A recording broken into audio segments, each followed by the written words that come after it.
Astagfirullah.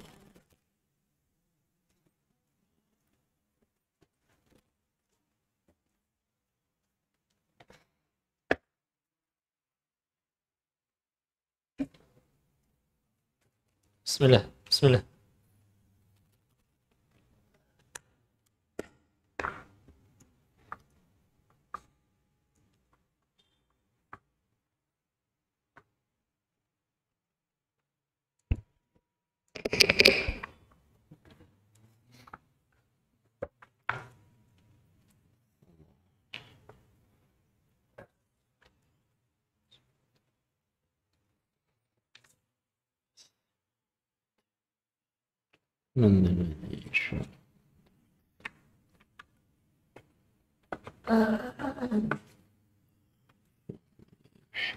Bismillahirrahmanirrahim. Assalamualaikum warahmatullahi wabarakatuh.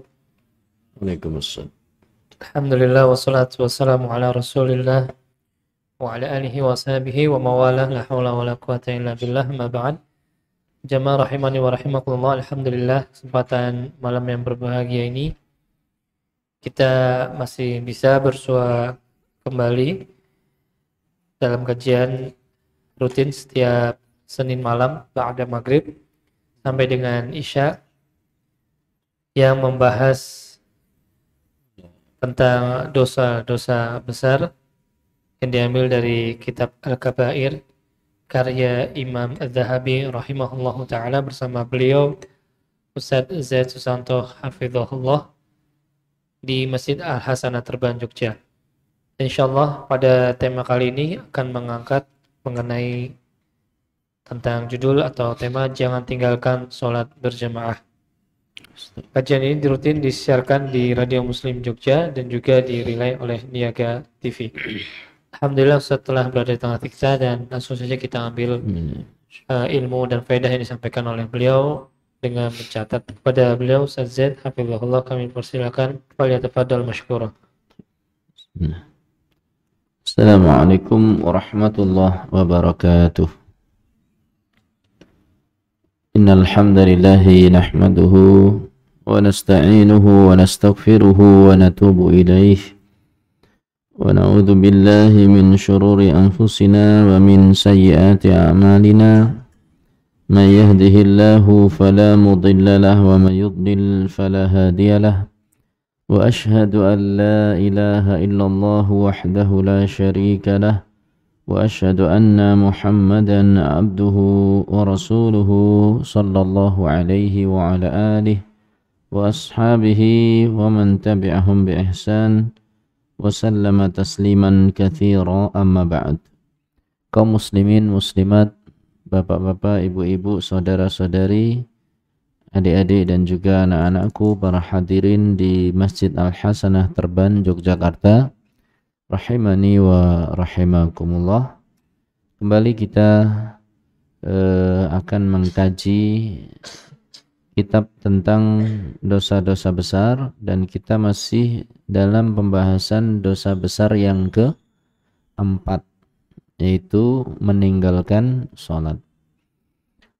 Seperti yang telah kita sampaikan, ketika kita membahas tentang sholat, maka hal-hal yang berkaitan dengan sholat pun sangat penting untuk dibahas. Sehingga kita dapatkan penulis buku Al-Kabair atau kitab Al-Kabair, yaitu Al-Imam Al-Zahabi rahimahullahu ta'ala, membahas beberapa fusul, beberapa perincian, beberapa pembahasan tentang sholat. Di antaranya yang terakhir yang akan kita bahas kali ini adalah tentang uqubatu faslun atau faslu uqubati tariki shalah. Pasal tentang hukuman bagi orang yang faslu uqubati tarikil jamaah. Hukuman bagi orang yang meninggalkan jamaah. Ini jamaah sholat wajib. Beliau memulai perkataannya rahimahullahu ta'ala, faslun fi uqubati tariki as-salati fi jama'atin ma'al qudrah. Pembahasan tentang hukuman orang yang meninggalkan sholat jamaah padahal dia mampu. Jadi tidak ada apa? Tidak ada halangan, tidak ada uzur. Ya. Apa hukumannya? Kemudian beliau menukil sebuah ayat yang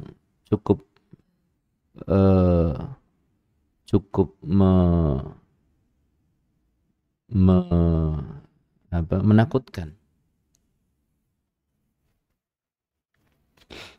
Ayat-ayat yang cukup menakutkan yang menggambarkan kondisi sebagian manusia tidak bisa melakukan sujud di hari kiamat kelak ketika mereka diperintahkan untuk sujud.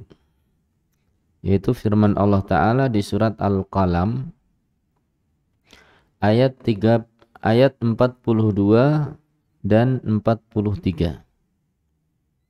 Allah berfirman, yauma yukshafu an saqin wa yud'auna ila sujudi fala yastati'un khashi'atan absaruhum tarhaquhum dhillah wa qad kanu yud'auna ila sujudi wa hum salimun.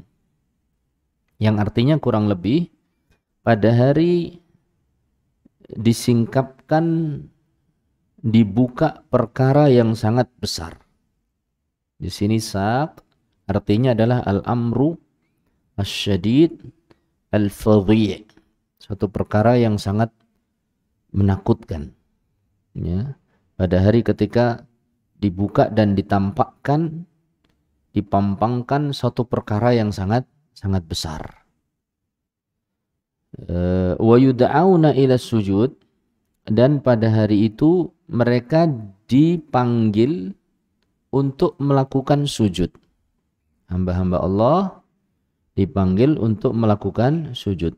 Fala yastati'un, tapi ternyata mereka tidak mampu. Diperintahkan untuk sujud, akan tetapi ternyata mereka tidak mampu. Khashi'atan absaruhum, pandangan mereka lesu dan tertunduk. Tarhaquhum dhillah, sementara mereka diliputi oleh kehinaan. Jadi semacam menjadi orang pesakitan. Pesakitan, tapi pesakitan yang betul-betul pesakitan. Yang sudah ada ancaman hukuman di depannya. Karena mereka tidak bisa sujud. Ya. Kenapa kok mereka kelak pada hari kiamat tidak bisa sujud ketika diperintahkan untuk sujud? Kata Allah Ta'ala, وَقَدْ كَانُوا يُدْعَوْنَ إِلَى السُّجُودِ وَهُمْ سَالِمُونَ. Dulu ketika mereka hidup di dunia, mereka dipanggil untuk sujud tatkala mereka dalam kondisi sehat, dalam kurung, mereka tidak mau. Ya, mereka dalam kondisi sehat, tapi mereka tidak mau. Apa praktek dipanggil untuk sujud, tapi ternyata tidak mau? Di sini kemudian Al-Imam Adz-Dzahabi menukil beberapa perkataan, kemudian membawakan dalil dari sunnah.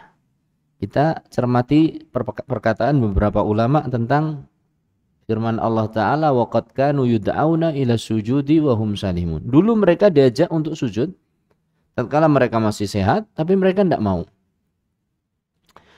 Kata Syekh di sini, Al-Imam Adz-Dzahabi, kata Al-Imam Adz-Dzahabi, وَذَلِكَ يَوْمُ الْقِيَامَةِ. Hari itu adalah kejadian di hari kiamat. Ini ketika diperintahkan sujud, mereka tidak bisa. Itu kejadian di hari kiamat. Yaghshahum dhullun nadamah. Mereka diliputi oleh kehinaan dan penyesalan. Waqad kanu fid dunya, dulu ketika mereka hidup di dunia, yud'auna ila sujud, dipanggil untuk melakukan sujud. Apa itu panggilannya?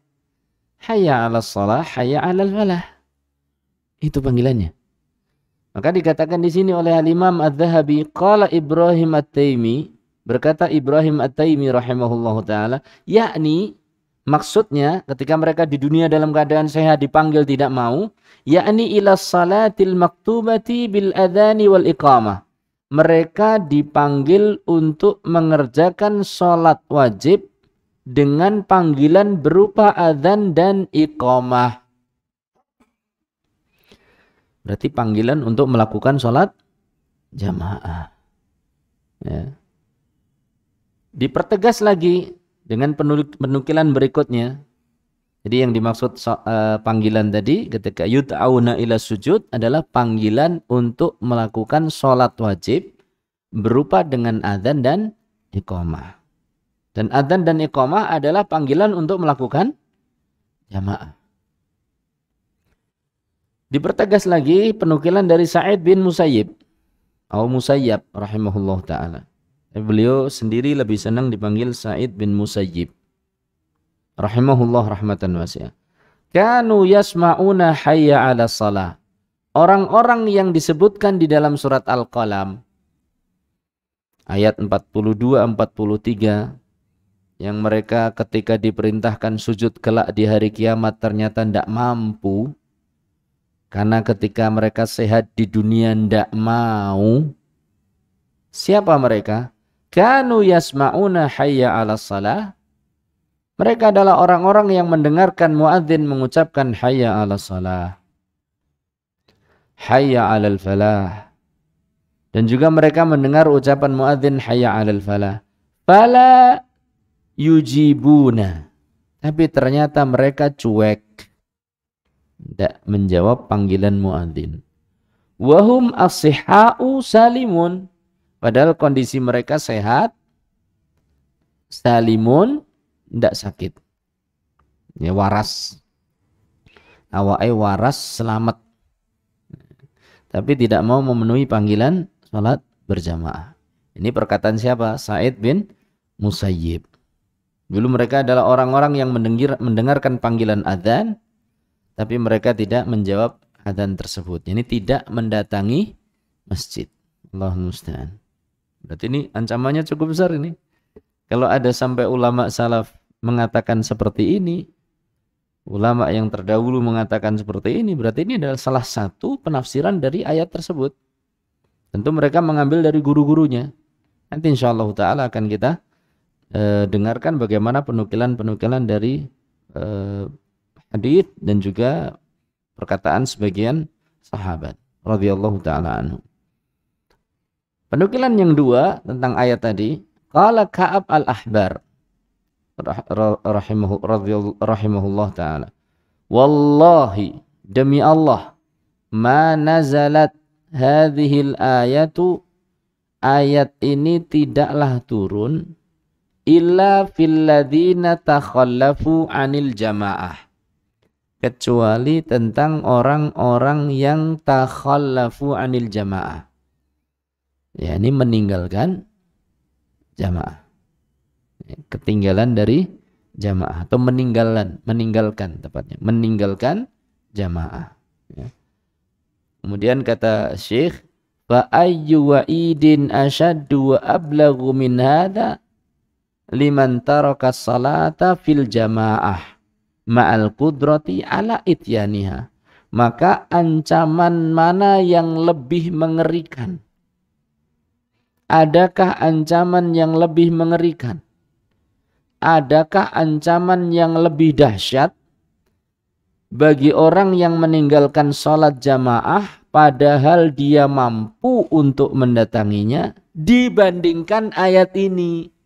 Jadi nanti kalau panjenengan lagi tilawah, kemudian sampai pada surat Al-Qalam 42, 43, atau imam sedang mengimami membaca surat ini, yauma yukshafu an saqin wa yud'auna ila sujudi fala yastati'un, itu berarti sedang membahas tentang orang-orang yang meninggalkan sholat. Walaupun tentu makna ayat ini bisa atau ditafsirkan oleh ulama tentu dengan berbagai penafsiran, sehingga mereka juga berbeda pendapat tentang hukum sholat jamaah. Tapi kita mengambil adalah pendapat yang betul-betul penuh kehati-hatian. Ditambah lagi nanti hadis-hadis yang menerangkan tentang hukuman bagi orang yang meninggalkan jamaah. Maka kata Syekh, adakah ancaman yang lebih dahsyat bagi orang-orang yang meninggalkan jamaah padahal dia mampu ketimbang ayat ini? Ini mereka disuruh sujud tapi nggak mau, nggak mampu. Punggungnya nggak bisa nekuk. Allahu musta'an. Padahal kalau hamba-hamba Allah, kaum muslimin semuanya bisa sujud, terus ada orang-orang yang nggak bisa sujud, pucat sudah berarti. Hari itu adalah hari yang Masya Allah sangat dahsyat. Semua orang-orang bisa sujud, kalau kita tidak bisa sujud bagaimana rasanya? Tentu sangat khawatir. Baik, kita ketika membaca surat Al-Qalam 42-43 segera ingat bahwa ini adalah pembahasan tentang orang yang meninggalkan jamaah, salat jamaah. Baik, kemudian Syekh menukil dalil-dalil dari sunnah.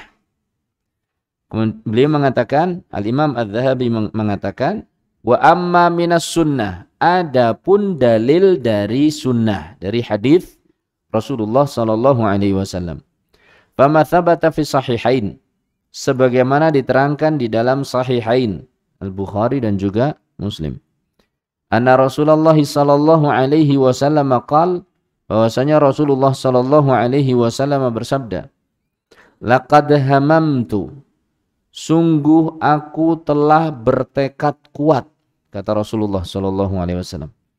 Aku bertekad kuat apa? An amura bis salati, untuk memerintahkan salat, fatuqamu, kemudian salat itu diiqamahkan.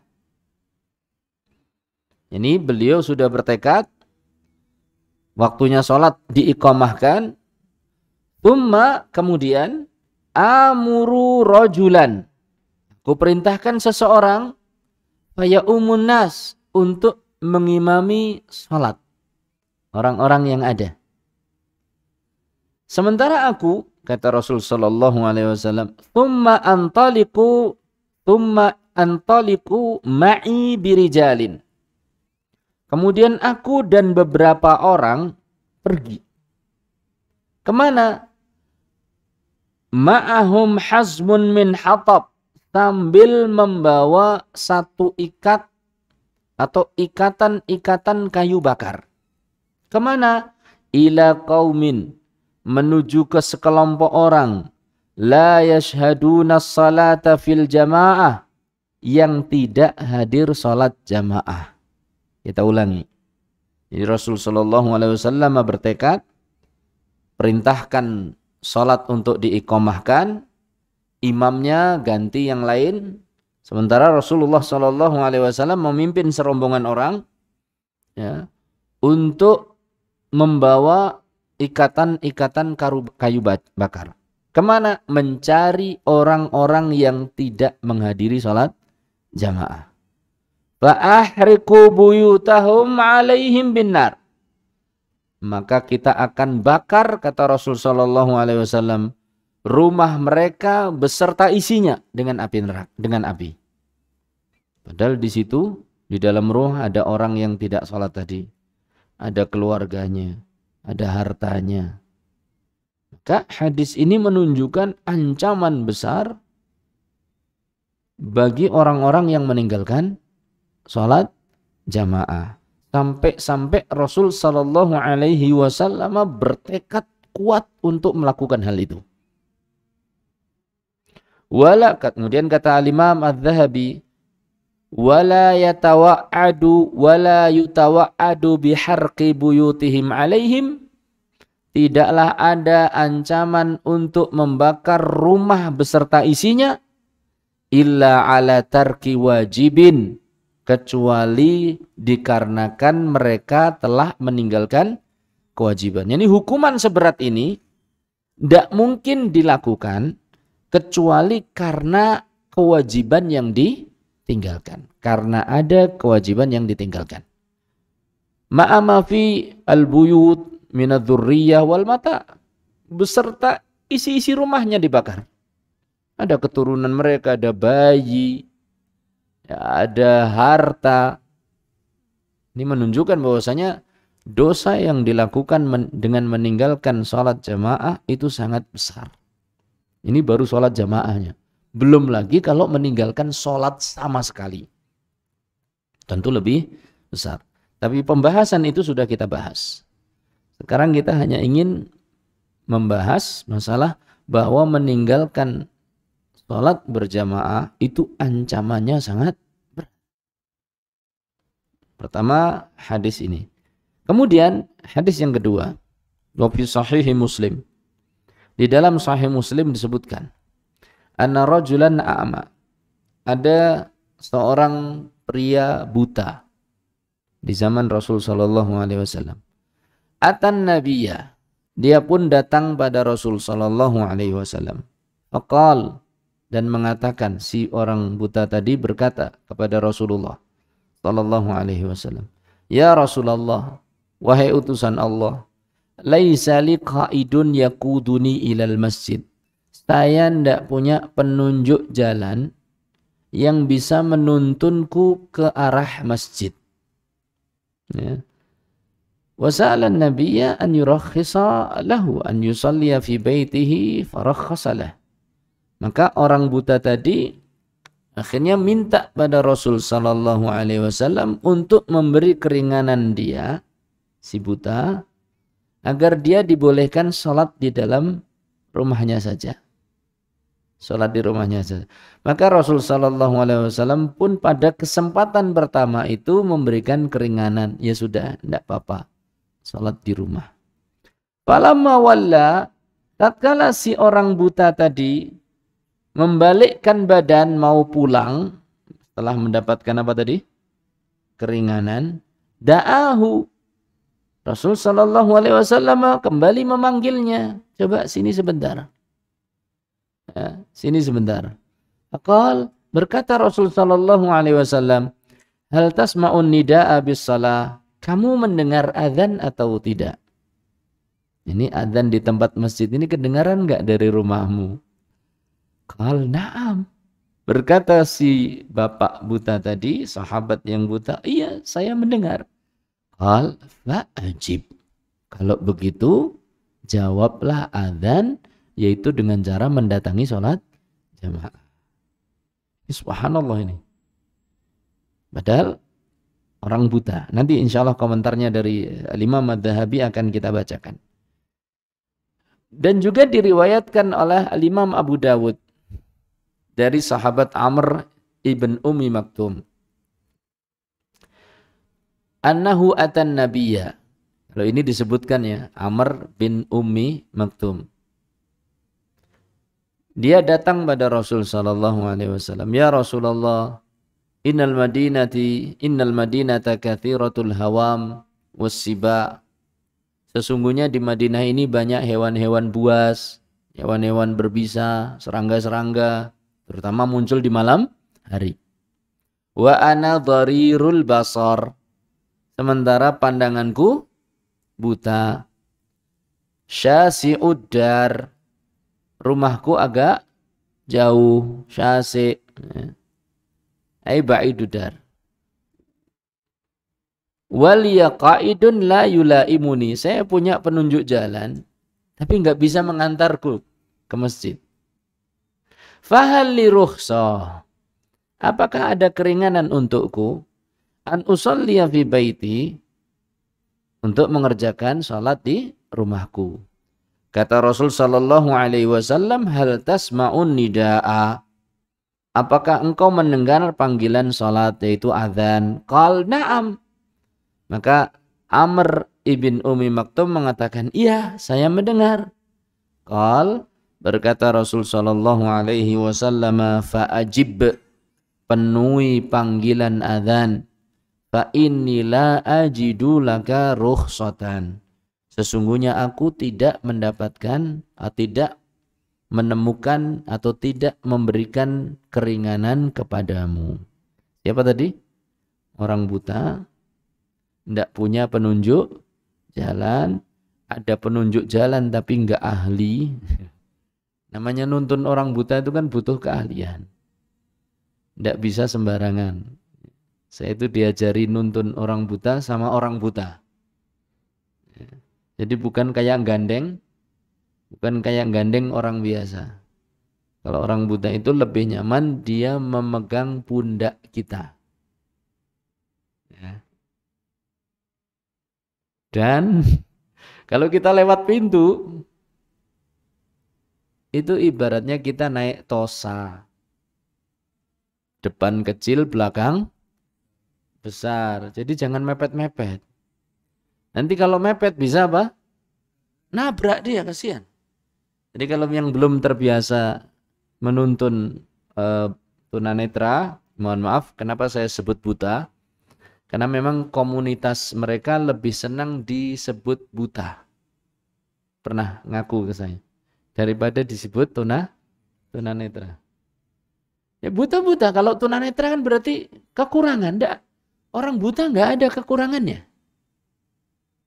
Karena mereka merasa Allah ciptakan kami dalam kondisi seperti ini. Masya Allah. Jadi pernah mereka mengaku kami lebih senang disebut buta ketimbang apa?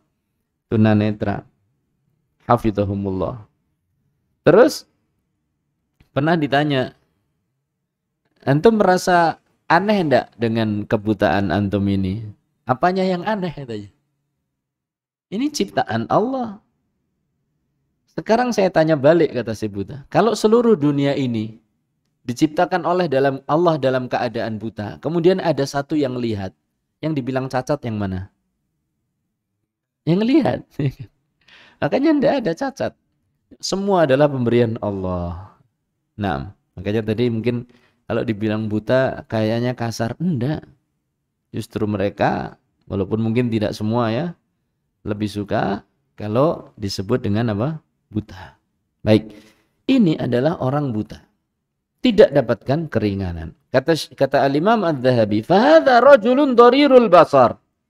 Ini loh ada orang buta mengeluh kepada Nabi Muhammad sallallahu alaihi wasallam, "Syaka ma yajidu minal masyaqqah." Beliau orang buta ini mengadukan kesulitan yang dia dapatkan fi maji'ihi ilal masjid, untuk datang ke masjid, sulit.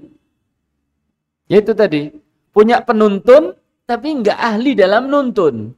Enggak sembarangan nuntun orang buta. Belum lagi di jalan itu ada kalajengking, ada ular. Kalau malam ada serigala, ya, mungkin ada hina. Wallahu ta'ala alam bisawab. Saya sendiri di Madinah, pas di Madinah belum sempat ketemu dengan, alhamdulillah, tidak ketemu dengan apa? Serigala. Tapi ada sebagian ikhwah, sebagian ustadz ngaku katanya pernah berhadapan dengan serigala.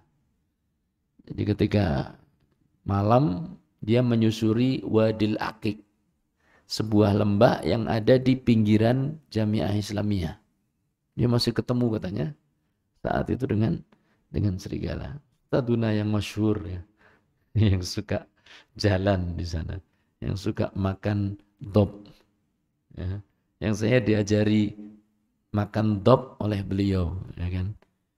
Diundang sebelihkan dop, dimasak sama beliau, nah, daging dop, Ustaz Syafiqnya. Jadi katanya beliau sempat ketemu. Wallahu a'lam. Nanti mungkin dicek lagi, barangkali saya salah menukil beritanya. Tapi kalau makan dop saya betul karena saya pelakunya. Ya, dari beliau. Suka berburu dop. Nah. Hafizahullah taala. Hafizahullah taala. Baik. Jadi jalannya itu penuh dengan binatang buas, sulitan. Kalaupun ada penuntun, penuntunnya nggak bisa nuntun dengan baik. Ada rajulun dharirul basar. Ini ada orang buta. Syaka ma yajidu minal masyaqqati fi maji'i ilal masjid. Ada kesulitan untuk menuju masjid. Wa laisa lahu qa'idun yaquduhu ilal masjid. Enggak punya penuntun. Wa ma hadza lam yurakhis lahu Nabi sallallahu alaihi wasallam fi shalah fi baitihi. Tapi faktor itu semua tidak menjadikan Rasul sallallahu alaihi wasallam memberikan keringanan orang tadi untuk sholat di rumahnya. Fakaifa biman yakunu sahihal basar? Maka bagaimana halnya dengan orang yang matanya sehat? Saliman wal afiyah. Tidak ada penyakit. Jalannya kuat, bahkan kalau suruh lari juga kuat. La udhra lahu. Maka tidak ada udzur baginya. Mudah-mudahan kita kaum pria ini berlaku untuk kaum pria. Adapun wanita, maka sholat mereka di rumah mereka lebih baik daripada sholat di masjid kaumnya. Ya. Sebagaimana disabdakan oleh Rasul Shallallahu Alaihi Wasallam tentang sholatnya wanita.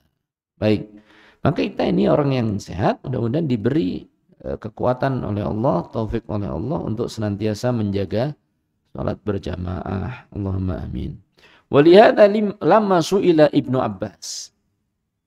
Oleh karena itu tatkala sahabat yang mulia Ibnu Abbas radhiyallahu taala anhuma ditanya an rajulin yasumun nahar, tentang seorang yang dia siang hari dipenuhi dengan puasa, ya, sepanjang kalau siang hari dia ibadah dengan puasa. Wa yaqumul lail. Kemudian dia juga rajin sholat malam. wala yusalli fi jamaah wala yujmi'u. Dia tidak sholat jamaah, tidak pula sholat Jumat. La yujmi' itu artinya tidak sholat Jumat. Tidak jamaah, tidak pula sholat Jumat. Apa kata al-imam? Kata sahabat yang mulia Ibnu Abbas, in mata ala hadza fahuwa finnar. Kalau orang itu mati dalam kondisi seperti itu, maka dia diancam neraka. Athar ini sanadnya dhaif. Ya, diriwayatkan oleh al-Imam At-Tirmidzi, akan tapi sanadnya dihukumi dhaif oleh Syekh Al-Albani rahimahullahu rahmatan wasi'ah. Tapi ini menunjukkan bahwasanya ada penukilan, ya, yang semisal itu, atau walaupun sanadnya dhaif, tapi sudah banyak yang tadi sahih menyebutkan hal yang intinya adalah sama, yaitu hukumannya besar. Wa qala Abu Hurairah, berkata Abu Hurairah radhiyallahu taala anhu, li an tamtali'a udhunu ibni Adam rasasan mudzaban. Sungguh lebih baik, ya, lebih baik telinga anak Adam dipenuhi dengan mesiu yang mendidih. Ini tembaga yang mendidih. Lebih baik. Khairun lahu min an yasma'an nida wa la yujib. Lebih baik dibandingkan dia itu mendengarkan adzan tapi tidak mau menjawab panggilan tersebut. Sungguh lebih baik telinga itu dipenuhi dengan mesiu yang memanas, mesiu yang mendidih, dibandingkan telinga itu dipenuhi dengan panggilan adzan tapi dia tidak mau menjawabnya. Ini ngeri sekali. Ya, menunjukkan bahwasanya tidak menjawab panggilan untuk sholat berjamaah adalah sebuah kesalahan yang sangat besar. Mudah-mudahan Allah mudahkan untuk kita semuanya. Wa ruwiya an Ibnu Abbas radhiyallahu taala anhuma qala, juga diriwayatkan dari Ibnu Abbas bahwasanya beliau berkata, dan hadis ini hadis yang sahih. Qala Rasulullah sallallahu alaihi wasallam, bahwasanya Rasulullah sallallahu alaihi wasallam bersabda, man sami'al munadi bis salati, barang siapa yang mendengar muadzin memanggil-manggil untuk salat, falam yamna'hu min ittiba'ihi udhrun, dan tidak ada udzur satupun untuk menghalangi dia, tidak ada udzur satupun yang menghalangi dia untuk memenuhi panggilan adzan. Ya. Para sahabat menyela, qil mal udhru ya Rasulullah, apa itu udzur sehingga dia bisa mendapatkan keringanan untuk tidak memenuhi panggilan salat berjamaah ya Rasulullah? Khaufun au marad. Udzur itu kata Rasul sallallahu alaihi wasallam adalah rasa takut dan sakit. Rasa takut bagaimana maksudnya? Ya mungkin kondisi sedang tidak aman. Ya, kalau keluar rumah lagi banyak begal. Ya. Jarak antara rumah dan masjid cukup sepi. Dan di kota itu misalnya lagi banyak kerusuhan. Makanya adalah rasa takut. Jangan-jangan kalau keluar nanti diganggu. Atau seperti kejadian beberapa tahun ya sebelum ini, dengan adanya kejadian ya boleh dikatakan cukup mendunia ya. Dikhawatirkan tentang adanya misalnya penularan penyakit. Kita merasa sehat, tapi yang di rumah orang-orang lemah misalnya. Kalau kita keluar kemudian kita pulang membawa virus misalnya, akan mengenai orang-orang yang di rumah, maka ini adalah udzur untuk tidak mendatangi jamaah. Boleh. Ini rasa takut misalnya. Sehingga sempat di satu zaman Seorang ulama melarang istrinya untuk sholat di masjid. Istrinya rajin ke masjid. Tapi dilarang oleh si ulama tadi. Kata istrinya, tidak apa-apa, saya mau tetap berangkat. Karena dia menyampaikan apa? La tamna'u ima Allahi masajidallah. Tidak boleh melarang hamba-hamba Allah yang perempuan untuk mendatangi apa? Masjid. Ini si ulama ini berpikir gimana caranya ya? Karena melarang terus ini kan tidak boleh. Akhirnya dia biarkan istrinya berangkat, kemudian dia menyusup. Mendahului apa? Istrinya. Begitu sampai di tempat gelap, istrinya dijawel sama dia. Ya ini digoda. Digoda itu dijawel dia apa? Teriak istrinya kemudian pulang ke rumah. Suaminya udah lari duluan. Pulang ke rumah. Lebih cepat laki-laki daripada perempuan kecuali kalau atlet. Ya. Akhirnya begitu sampai di rumah, istrinya ngos-ngosan, kata sang suami, ada apa? Bener kata kamu, katanya. Zaman sekarang sudah rusak. Katanya. Masa saya mau berangkat ke masjid ada yang mencoba melecehkan saya. Oh, yang suami cuma apa? Manggut-manggut saja. Yang tidak tahu bahwasanya pelakunya adalah suami untuk apa? Menghalangi, berusaha bagaimana istrinya jangan keluar ke masjid karena kondisi sedang apa? Tidak aman. Atau sakit. Ini juga udzur. Ya, sakit yang betul-betul menghalangi seseorang untuk berangkat ke masjid atau sholat bersama jamaah. Contoh penyakit yang mungkin kayaknya ringan tapi juga berat. Itu yang muter-muter kepalanya itu apa itu? Vertigo. Gimana mau jalan? Bangkit saja sudah dunia berputar. Jangankan bangkit, pindah posisi. Tadinya miring kanan oke, dibuat miring kiri langsung muter. Ini sholatnya ini berat sekali, jalannya juga berat. Kemudian berdiri juga berat, duduk pun berat. Ya. Nah ini namanya penyakit. Ini namanya adalah penyakit. Sebagaimana juga sakit yang menimpa Rasul SAW sehingga walaupun rumah beliau cuma di samping apa? Masjid. Pintunya berhubungan dengan pintu masjid. Tapi beliau tidak berangkat jamaah. Karena sakit. Maka sakit apa yang halangan apa diantaranya adalah sakit. Dan kita harus jujur kepada sakit kita. Jangan karena pusing sedikit kemudian apa? Tidak berangkat. Barangkali dengan berangkat kita justru apa? Sembuh. Pusingnya itu karena dari tadi tiduran terus. Pernah merasakan pusing karena banyak tiduran? Pernah. Kalau saya pernah ya. Ya pinginnya istirahat. Tapi kalau kebablas istirahatnya akhirnya apa? Pusing. Sembuhnya gimana? Bangun. Gerak. Insya Allah akan sembuhkan. Sembuhkan Allah. Saya jadi ingat seorang ustadz dulu pas di perkemahan di Mina. Kondisinya sakit. Diajak sama syekh. Ayo syekh. Ayo berangkat ya akhi katanya. Antum penerjemah. Kata ustadz kita ini, saya lagi sakit ya syekh. Kata syekhnya dengan sedikit merhadik. Ya Allah, istasfi bidakwah katanya. Ayo tetap berangkat ente katanya. Cari kesembuhan dengan berdakwah katanya. Jadi bukan, yaudah nggak apa-apa istirahat. Ya ayo berdakwah cari kesembuhan. Makanya mungkin kita dapatkan sebagian ustadz. Walaupun sakit tetap berangkat ngajar. Saya pernah dimintai oleh guru kami, yaitu Ustadzuna Ustadz Afifi, untuk membadal beliau.